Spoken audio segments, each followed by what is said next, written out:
জয় শ্রীরাম এই স্লোগান নিয়ে কবে রাজনীতি বন্ধ হবে? এক সাধুকে যখন প্রশ্ন করা হয়েছিল যে আপনার মুখে কেন জয় শ্রীরাম সেভাবে শুনতে পাওয়া যায় না, তিনি তার উত্তরে কি বলছেন? তিনি বলছেন যে জয় শ্রীরাম স্লোগানটা সেভাবে ধর্মের নয়, ভারতীয় জনতা পার্টি অর্থাৎ ভাজপা সেটাকে রাজনীতির জন্য ব্যবহার করছে, তাদের স্বার্থ সিদ্ধির জন্য ব্যবহার করছে। ধর্মের যদি হতো সেভাবে এতবার চিৎকার করে বলতে হতো না জয় শ্রীরাম। সাধুটি কি বলছেন আমরা সেটা শুনবো, তারপর আসবো আলোচনায়। बाबा जी जय श्री राम साधु सन्यासी क्यों नहीं बोले? ये जय श्री राम जो है ये भाजपा वालों का नारा है, तो जय श्री राम नहीं बोले कोई नहीं बोलता जय श्री राम। ना ये राजनीतिक नारा है। जय श्री राम नहीं बोले। साधु संतों से कोई लेना देना नहीं इसका। साधु संतों को सब समझ रहे हैं, साधु संतों को बोली और भाषा में जय श्री राम नहीं है। हाँ, जय श्री राम नहीं है, ये तो भाजपा वाले राजनीतिक उसके ऊपर से चला रहे हैं। जय श्री राम का नारा लगा के सब सांप्रदायिकता फैला रहा है। हाँ, सांप्रदायिकता से जातिवाद फैला रहे हैं, मरवा रहे, कटवा रहे हैं, हिंदू मुसलमान को लड़ाई है, झगड़ा करवा रहे हैं, तो ये जय श्री राम वाले हैं। हाँ, साधु संत कोई मरवा रहे हैं, कोई साधु संत का भेदभाव नहीं करता, जातिवाद भेदभाव में साधु संत तो कोई किसी जाति और धर्म को वो नहीं करता। শুনলেন আপনারা সেই বক্তব্য যে সাধু বাবা কি জানালেন। সাধু বাবা একেবারে বলছেন যে জয় শ্রীরাম সাধু সন্তরা সেভাবে বলে না, কারণ সাধু সন্তরা তখনই বলে যখন রামজিকে তারা স্মরণ করেন, কিন্তু এই যে জয় শ্রীরাম বর্তমানে স্লোগান সেটাকে রাজনীতিকরণের চেষ্টা চলছে, মানে একেবারে ধর্মীয় মেরুকরণ যেটা রাজনীতিতে চলছে সেটা কার্যত স্পষ্ট। যারা বারংবার দাবি করছেন, রাজনৈতিক বিশ্লেষক যারা রয়েছেন তারা বলছেন, একেবারে এই যারা সাধু বাবা রয়েছেন তারা পর্যন্তই মন্তব্য করছেন যে রাজনৈতিক ভাবে শুধুমাত্র জয় শ্রীরাম শব্দটাকে ব্যবহার করা হচ্ছে। মানে জয় শ্রীরাম শব্দের সঙ্গে যেহেতু হিন্দুদের একটা সম্পর্ক রয়েছে, তাদের আরাধ্য দেবতা জয় শ্রীরাম, সেই জন্যই কি তাদের আবেগে আঘাত করে রাজনৈতিক ফায়দা তোলার চেষ্টা করছে এই ভারতীয় জনতা পার্টি সরকার, অর্থাৎ এনডিএ সরকার এখন বলতে হচ্ছে, কারণ তারা আবার নিজেরা সরকার গঠন করতেই পারেনি, তারা অপরের পায়া ধরে সরকারে এসেছে। তারপরে এই সমস্ত চিত্র, মানে একটা ধর্মীয় মেরুকরণ সৃষ্টি করি গোটা দেশ জুড়ে এবং তা থেকেই রাজনৈতিক ফায়দা তুলি, নিজেদের স্বার্থ সিদ্ধির জন্য এই জয় শ্রীরাম স্লোগানকে ব্যবহার করছেন। একেবারে স্পষ্ট করলেন এই সাধু বাবা। তাকে যখন প্রশ্ন করা হলো যে বাবা আপনি বলুন যে সাধু সন্তরা কেন জয় শ্রীরাম সেভাবে বলে না, সাধু বাবা বললেন যে জয় শ্রীরাম শুধুমাত্র ব্যবহার করছে এই কেন্দ্রীয় সরকার অর্থাৎ ভাজপা, ভারতীয় জনতা পার্টি, তারা ব্যবহার করছে তাদের স্বার্থ সিদ্ধির জন্য। সাধু সন্তরা জানেন যে কোনটা ঠিক কোনটা ভুল এবং কোন কারণে এই শব্দগুলোকে বারে বারে ব্যবহার করা হচ্ছে। এইভাবে একটা আরাধ্য দেবতাকে সামনে এনে রাজনীতি করার চেষ্টা যেন কোথাও গিয়ে সেই ছবি ফুটে উঠছে। এবং যারা বলছেন এরকম সাধু বাবারা, যারা এই যে আমাদের হিন্দু ধর্ম যদি বলা হয়, হিন্দু ধর্মকে নিয়ে যারা মানে একেবারে যারা মন্দিরে ঘুরে বেড়ান, যারা সমস্ত ত্যাগ করে ঘুরছেন, তারা বলছেন। এবং সাধু বাবারা আরেকটা কথা কি বললেন, তাদের কাছে ধর্ম বিষয়টা বেশি মানে অতটা আলোড়ন তৈরি করে না তাদের কাছে, তারা যেটা ঠিক সেটাকেই গ্রহণ করেন, তাই তারা জয় শ্রীরাম বলবে না। এটা গেল একটা ভিডিও, আমরা একটা প্রমাণ নয়, আমরা আরো একটি প্রমাণ দেখাবো। এক সাংবাদিকদের মুখোমুখি হয়ে আরো এক সাধু বাবা কি বলছেন, আরো এক মানুষ কি বলছেন জয় শ্রীরাম স্লোগান নিয়ে। আমরা শুনে নেব আরেকটি বক্তব্য। नफरत भाजपा वाले करते हैं, बीजेपी वाले नफरत करते हैं। बीजेपी वाले ऐसी नफरत करते हैं कि इनको बगल में खड़े होने में कहते हैं इनको बदबू आती है, दूर हटाओ। भाजपा वाले कहते हैं इनको दूर हटाओ, और जब चुनाव आता है तो कहते हैं इनको गले लगाओ, निंदा करने के लिए। मुसलमानों को गाली नहीं? हम नहीं देते, क्योंकि मुसलमान भाई कोरोना का टाइम था, मेरे कम से कम 25-30 हिंदू भाइयों का इतनी मदद किए हैं, अपने घर से ला के खाना बना के देते थे, उसका पैसा दे जाते थे, आने जाने में बीजेपी को इतनी दिक्कत ये दिक्कत है कि हम रहे 20 साल रहा हूँ, 20 साल रहा हूँ। आज मुझको 1 महीना हुआ निकले हुए, और ये समझिए जब से मैं भाजपा से निकला हूँ मैं बहुत बड़ा डिप्रेशन का शिकार हो गया था। मेरी पत्नी जो है मुझ पर गुस्सा होकर अपने आप को आग लगा ली, खत्म कर ली।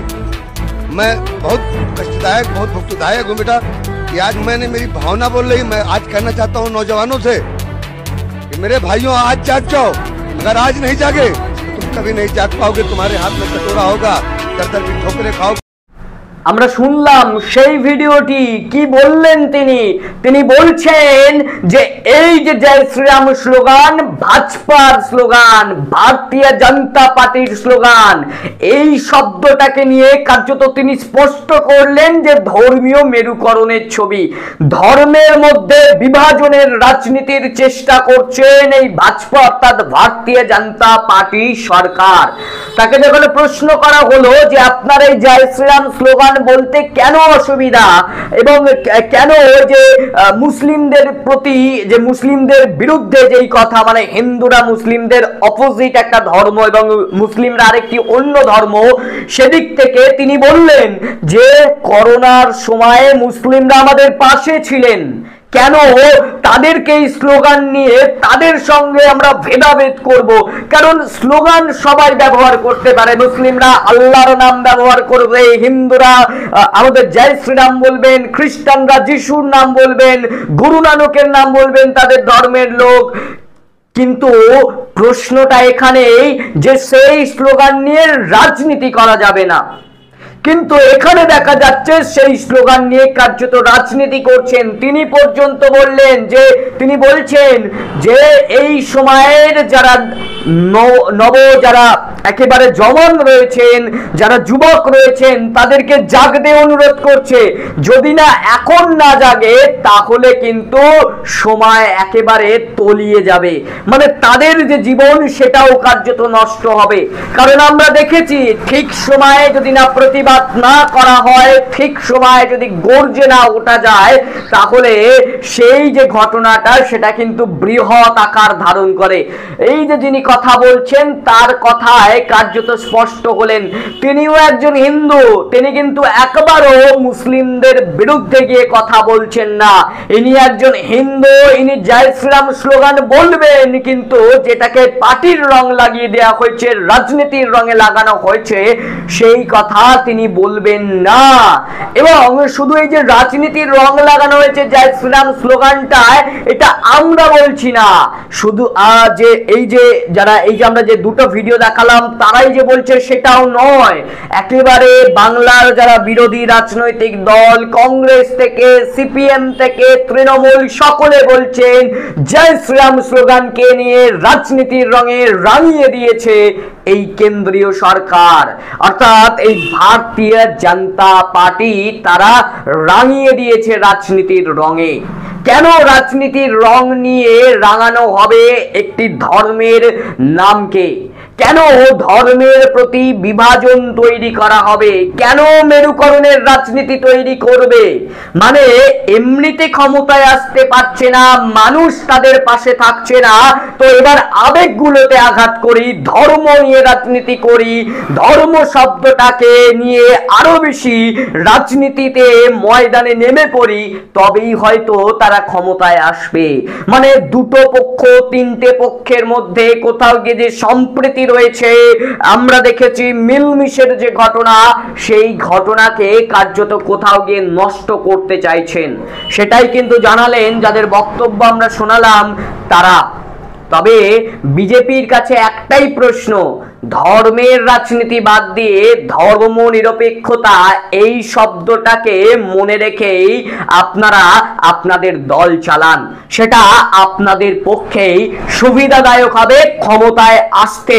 এই শব্দটাকে যদি মনে রাখতে পারেন, যদি স্মৃতিতে এই শব্দটা ঢোকাতে পারেন যে ভারতবর্ষ ধর্ম নিরপেক্ষ, এখানে একটা ধর্মের উপর রাজ করা যাবে না, তাহলে কিন্তু ক্ষমতায় আসতে পারবেন।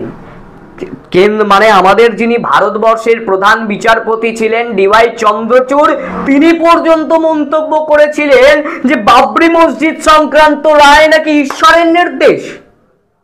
মানে তিনি সংবিধান পড়েছেন, তিনি একেবারে তিনি সম্মানীয়, মানে তার জায়গা সবার উপরে ভারতবর্ষের যিনি চিফ জাস্টিস অফ ইন্ডিয়া, ভারতবর্ষের প্রধান বিচারপতি, তিনি মন্তব্য করছেন যে ঈশ্বরের নির্দেশ। মানে বিচারপতিরা যদি সংবিধান না মানেন, সংবিধানে যে শব্দটা লেখা আছে সেটাকে যদি না মনে করেন, তাহলে তো কিছু বলারই নেই। বিচারপতি তিনি একজন মানুষ, তিনি একটি ধর্মকে নিয়ে বাঁচতে পারেন, তিনি একটি ধর্মকে সমর্থন করতে পারেন, তিনি একটি রাজনৈতিক দলকে সমর্থন করতে পারেন। তাহলে একটি রাজনৈতিক মানে একেবারে যে সমর্থন করে সেই রাজনৈতিক দলের মত মতোই রায় দেওয়া, কার্যত কোথাও গিয়ে যেন এটাই স্পষ্ট হয়ে যাচ্ছে।